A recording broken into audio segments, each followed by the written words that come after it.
सभी को स्वागत है आपका स्नेहा एडुकेटर चैनल में। आज हम देखेंगे जो आपके कट ऑफ मार्क्स है, जो 2016 वाली जो लाइब्रेरियन की एग्ज़ाम हुई थी उसमें क्या कट ऑफ रही थी, और आपकी जो 29 दिसंबर 2019 को पेपर हुआ था उसमें जो है लोगों ने कितना स्कोर किया था, उसके अकॉर्डिंग आपको अपनी प्रिपरेशन कितनी ज़्यादा लेवल की रखनी है, कितने जो आपका सेफ स्कोर हो सकता है 300 नंबर में से। तो वो सभी बातों पर हम जो कुछ फैक्ट्स पर बात करेंगे जिससे आप भी रिलेट कर पाएंगे। बाकी आप कमेंट में अपना जो सुझाव है वो ज़रूर दे सकते हैं।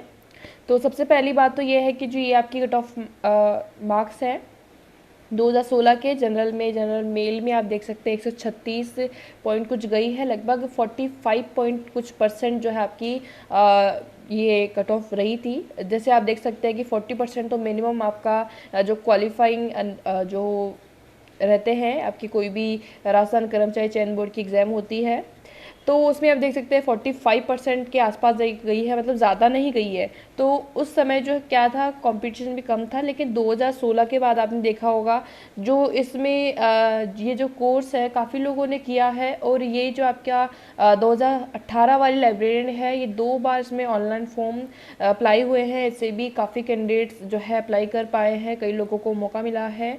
सो इस तरीके से जो कैंडिडेट्स है या फिर कंपटीशन है थोड़ा सा हाई हुआ है। और मोस्ट इम्पॉर्टेंट ये है कि ये जो आपकी लाइब्रेरी की सिलेबस है या फिर आपका जो कोर्स है, जो भी इसमें क्वेश्चन आते हैं, जो भी इसमें डाटा रहता है, वो मेमोरी भी ज़्यादा रहता है, आपको मेमोराइज करना होता है वो डेटा। हालांकि समझना भी काफ़ी हद तक है, लेकिन उसको डेटा को आपको दिमाग में भी रखना होता है। तो बहुत जैसे काफ़ी समय से आप प्रिपेयर कर रहे हैं, बहुत लोगों ने पता नहीं कितनी बार इसका कोर्स जो है रिवाइज कर चुके हैं। जैसे मॉक टेस्ट यहाँ पर आते रहते हैं तो कई लोगों के बहुत अच्छा स्कोर रहता है। तो अभी जो है सभी का जो प्रिपरेशन लेवल है या फिर जिनकी तैयारी है बहुत ही अच्छे लेवल पर मैं कहूँ तो है। और एक चीज़ ये है कि जैसे 29 दिसंबर का जो एग्ज़ाम हुआ था उसमें किस तरीके का स्कोर रहा था वो भी मैं आपको बता देती हूँ, क्योंकि जिन लोगों ने कमेंट करके बताया था, टेलीग्राम पर बताया था, फिर जैसे भी मैंने जो कुछ कलेक्ट किया था। तो पहले तो आप 2016 की कट ऑफ देख सकते हैं जिन लोगों को अभी तक नहीं पता है। यहाँ पर SC की है, ST की है, OBC, ये NTSP की है, यहाँ पर TSP एरिया की आप देख सकते हैं। और अब हम डिस्कस करते हैं, जैसे आपकी ये जो है 150 क्वेश्चन आपके इसमें आते हैं, ठीक है, 150 क्वेश्चन आपके आते हैं, और ये 300 नंबर का ही पूरा पेपर रहता है। 50 आपका राजस्थान जीके रहता है, 100 आपका सब्जेक्ट कंसर्न जो आपका लाइब्रेरी साइंस, और थोड़े बहुत आपके जो कंप्यूटर से रिलेटेड क्वेश्चन होते हैं।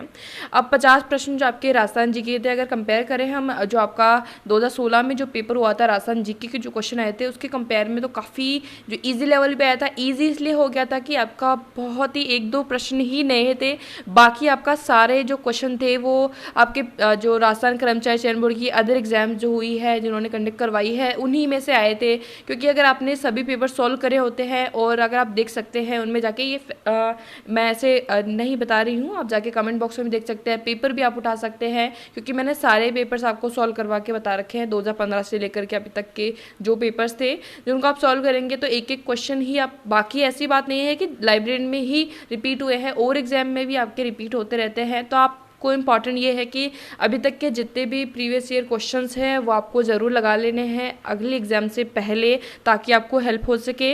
और इसमें जो है जैसे 50 प्रश्न जो कि 29 दिसंबर में आई है, तो सभी लोगों ने एवरेज जो स्टूडेंट है उसने भी लगभग 45 तक के क्वेश्चन जो है ईजी जो है ठीक किए हैं, सही किए हैं। तो लगभग 40 से, एक सेकेंड, जो 40 से जो है 45 जैसे अगर मानकर चले तो लोगों ने ठीक किए, तो इसका मतलब है 80 से 90 के बीच जो है आपका राजस्थान जीके में स्कोर जो आ रहा है, ठीक है। और लाइब्रेरी साइंस में लगभग जो है मुझे 60 से स्टार्ट होके कई लोगों को 55 भी बताए थे कि 55 क्वेश्चन हमारे ठीक हो रहे हैं। तो 60 से लेकर 70+ भी लोगों ने बताए हैं अपने। तो आप 60 से लेकर 70 के बीच भी अगर स्कोर रखते हैं, कि जिन लोगों के 60 से 70 के बीच या ठीक हुए हैं, थोड़ा सा 60 से कम भी भी अगर मान के चलते हैं तो अगर 60 से अगर आपका तो नंबर हो जाएगा 120 और इससे हो जाएगा आपका लगभग 140 तक का, ये एवरेज में लेकर चल रही हूँ, तो इसमें तो आपका सीधा 200 हो जाता है। और इसमें अगर आप पूरा देखें तो लगभग 230 के आसपास ये जा रहा है, जो कि काफ़ी हाई है। एक इंपॉर्टेंट चीज़ है कि नेगेटिव मार्किंग भी इसमें है, ऐसा तो है नहीं आप लोग जितने आपको आते हैं थोड़ा बहुत तो लोग एक्स्ट्रा करके आते ही हैं, तो उससे भी आप 200 से भी कम लेके 190 तक या फिर 180 तक का भी स्कोर करें तो 180 तक का तो स्कोर काफ़ी लोगों ने किया था आपके इस वाले पेपर में। तो जैसे आपका पिछली बार जो 2016 में रहा है लगभग 45 पॉइंट कुछ परसेंट का जो स्कोर रहा था, जो कट ऑफ मार्क्स रहे थे, वो इतने आपका इस बार नहीं रहने वाला था। अगर वो उसी एग्ज़ाम अगर कैंसिल नहीं हुई होती तो लगभग आपका इस बार भी अगर आप प्रिपेयर कर रहे हैं तो 60% से ऊपर का तो आप अपना जो है लेवल है रख सकते हैं, या फिर अपना स्कोर है वो आप बना सकते हैं लगभग 60%, क्योंकि 15% का तो ईजीली जो है इजाफा हुआ है आप पहले वाली एग्ज़ाम को भी देखें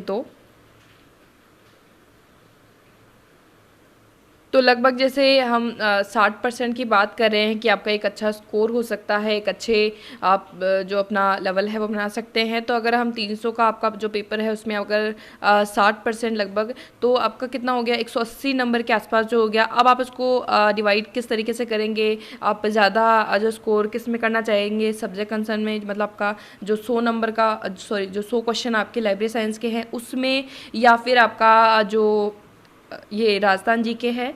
और वैसे आपके राजस्थान जीके के भी कुछ ऐसे टॉपिक नहीं है जिनमें आपको ज़्यादा ऐसे मेहनत करनी पड़े, जैसे जनसंख्या रिलेटेड इसको ऐसे कुछ टॉपिक हैं तो वो आपके नहीं हैं, इससे भी आपको काफ़ी हेल्प मिली है। और जिन लोगों को अभी तक भी नहीं पता है राजस्थान जीके का क्या सिलेबस है वो आप देख सकते हैं, मैं आपको जो सिलेबस है वो आप डाउनलोड कर पाएंगे, लिंक आपको डिस्क्रिप्शन बॉक्स में मिल जाएगी, क्योंकि आपको सिलेबस के अकॉर्डिंग ही पढ़ाई करनी है। राजस्थान जीके का तो सिलेबस आपको पता ही है, वास्ट है, लेकिन जो आपके पर्टिकुलर टॉपिक दिए गए हैं आप उसी के अकॉर्डिंग देखिए। तो 180 ये मैं नंबर मार्क यहाँ पे कर रही हूँ। तो जैसे आप हो सकता है कि अगर आप स्कोर कर पा रहे हैं 50 जो 50 मैंने ये लिखा है इस तरीके से, तो ये आप सब्जेक्ट कंसर्न में ला रहे हैं, जैसे 50 प्रश्न अगर आप उसमें ठीक कर पा रहे हैं, और 40 से ऊपर भी अगर आप उसमें 40 से क्या ज़्यादा ही आपको करने होंगे, 40 से 45 ईजिली स्कोर जो है आपका हो सकता है। तो आपका ये 50 इसमें सही होंगे तो 100 नंबर आपके इस तरीके से आ सकते हैं। और इसमें अगर आप कर पाते हैं 40 क्वेश्चन भी अगर ठीक 50 में से, तो सीधा आपका जो है 80 वाला जो है नंबर आपके आ जाएंगे। बाकी आपको उसका तो ज़रूर ध्यान रखना है कि वो जो आप क्वेश्चन कर रहे हैं वो एकदम सही हो, ऐसा नहीं हो कि आप बस तुक्का मार रहे हैं, तो उससे भी आपको लॉस होगा, क्योंकि नेगेटिव मार्किंग भी इसमें है। तो ये मैंने एक आइडिया लिया है उसके अकॉर्डिंग, जैसे आपको आप लोगों ने मुझे ये डाटा बताया है, आप खुद भी जाके जो वीडियोस है चाहे और लोगों ने आंसर की बता रखी है वहाँ पर भी आप देख सकते हैं, जिससे कि आपको भी आइडिया हो जाएगा। तो मेरे अकॉर्डिंग 180 मार्क्स इस बार कोई ज़्यादा मायने नहीं रखेंगे। 180 तो मिनिमम मुझे लगता है कि होना ही चाहिए आपका 300 में से, ठीक है 300 में से बता रही हूँ मैं। तो और एक और चीज़ है कि जो भी लोग बोल रहे हैं कि इस बार क्या एग्ज़ाम होगा या फिर पोस्टपोन होगा, जैसे अभी तक इन्होंने जो डेट्स दी हैं, जैसे कि काफ़ी आगे दी है, वैसे तो मुझे नहीं लगता कि आपकी पोस्टपोन होगी, आई थिंक हो जाएगी, जैसे बाकी और भी तो एग्ज़ाम होने वाली है ही। तो उसके साथ ही ये चीज़ भी है कि आपको जो अपना स्कोर है वो किस तरीके से बूस्ट करना है। जैसे अगर आपका सिलेबस अभी तक कवर हो ही चुका है तो आपको ज़्यादा से ज़्यादा प्रैक्टिस करनी चाहिए अपने क्वेश्चंस पे। आपको ये नहीं देखना है कि ये क्वेश्चन कौन से पेपर के हैं, आपको ये देखना है कि ये क्वेश्चन जो आपके हैं लाइब्रेरी साइंस के हैं, फिर चाहे आपको DSSB के हो, चाहे आपके KVS के हो, NVS के, आपको सभी को सॉल्व कर लेना है। आपको जो क्वेश्चन एयर आता है उसको आपको ले लेना है, आप उनमें से कर सकते हैं। ऑनलाइन भी आपको काफ़ी कुछ मिल जाएगा, काफ़ी सारे मॉक टेस्ट इस चैनल पर भी अवेलेबल है, आप उसको भी देख सकते हैं, जो कि VMOU बेस्ड आपके जो है क्वेश्चन आपको मिलेंगे। और साथ ही आप DSSB के जितने पेपर्स हैं जहाँ पर आपको क्वेश्चन मिले हैं उनको आप सॉल्व कर लेना है, जिससे भी आपको काफ़ी हेल्प मिलने वाली है। और राजस्थान जीके के लिए तो मैं जितना कहूँ, आपको जितने आपके PYQ क्वेश्चन है, चाहे आपको राजस्थान कर्मचारी चयन बोर्ड के, तो आपको सभी क्वेश्चन आपको याद होने चाहिए लगभग। और RPSC के भी अगर आप जितना हो सकते हैं क्वेश्चन कर सकते हैं तो आप कर लीजिए, बस ये ध्यान रखिएगा आप सिलेबस के अकॉर्डिंग उन चीज़ों को कवर करते रहें। लेकिन आपको जो 2015 से लेकर 2019 तक के पेपर्स जो हुए हैं उनके क्वेश्चंस आपको ज़रूर याद होने चाहिए। आपको मैं कह सकती हूँ कि जब आप एग्ज़ाम देने जाएंगे तो आपको 100% हेल्प मिलेगी। अगर आप फिर भी अगर आपको लगता है कि क्या सच में ये क्वेश्चन आते हैं नहीं आते हैं, तो आप एक काम कर सकते हैं, 3 से 4 पेपर आप डिसाइड कीजिए अलग अलग साल के। जैसे आप 2015 का ले सकते हैं, 2016 का, 17 का, 18 का, फिर उनको 4 को अलग अलग करके देखेंगे तो भी आप 3 से 4 क्वेश्चन चारों में ही सेम पाएंगे। तो इस तरीके से आपको हेल्प मिलेगी। तो आई होप आपको कुछ आइडिया लगा होगा अपने स्कोर को लेकर के, और बाकी आप अपनी जो भी सुझाव है वो आप कमेंट बॉक्स में दे सकते हैं। So thank you for watching. आज के इस वीडियो में इतना ही, और बाकी जो वीडियोज़ है लाइब्रेरी साइंस से रिलेटेड, चाहे राजस्थान जीके से रिलेटेड, आपको मिलती रहती है। सो टेलीग्राम चैनल अगर आप ज्वाइन नहीं किए हैं लाइब्रेरी साइंस से रिलेटेड लाइब्रेरियन के लिए, तो आप ज्वाइन कर सकते हैं। उसका लिंक आपको डिस्क्रिप्शन बॉक्स में मिल जाएगा। So thank you for watching. आज के इस वीडियो में इतना ही।